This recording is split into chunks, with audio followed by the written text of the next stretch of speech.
সবাইকে জানাই আমার দল জাতীয় গণতান্ত্রিক পার্টি জাগপার পক্ষ থেকে সংগ্রামী সালাম এবং শুভেচ্ছা।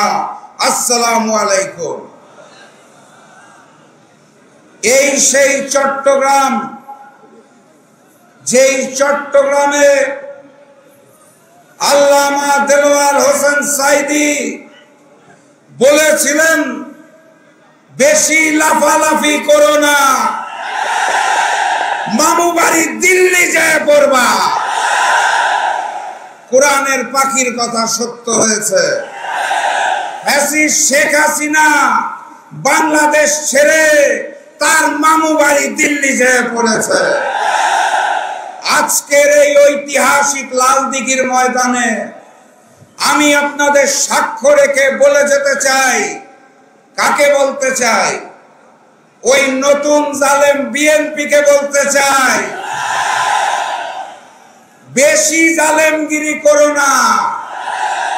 তোমাদের মামু বাড়ি হিন্দুস্তানও নয়, তোমাদের খালা বাড়ি মায়ানমারও নয়, সীমান্তের পাশে তোমাদের মামু বাড়ি নাই, খালা বাড়িও নাই, তোমাদের বঙ্গোপসাগর যেয়ে পড়তে হবে।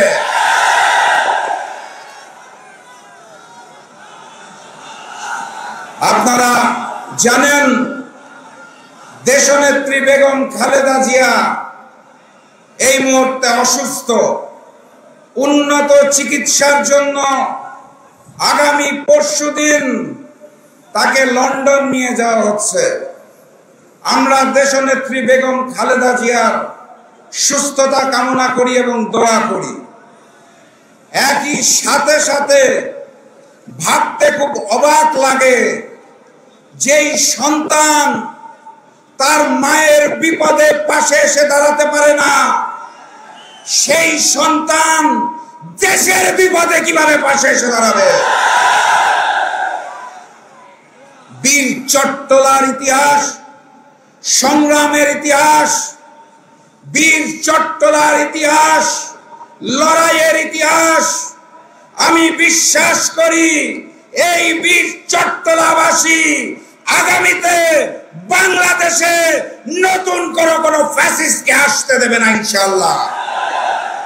সংগ্রামী সাথী এবং বন্ধুগণ, জাতীয় নির্বাচনের আর 64 দিন বাকি আছে। ফেব্রুয়ারি মাসের 8 তারিখ জাতীয় নির্বাচন হবে।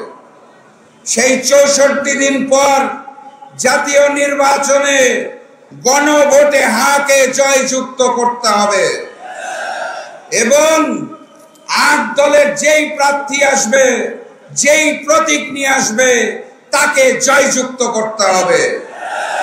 গণভোটে হা বলো, 8 দলের প্রতীকে সিল মারো।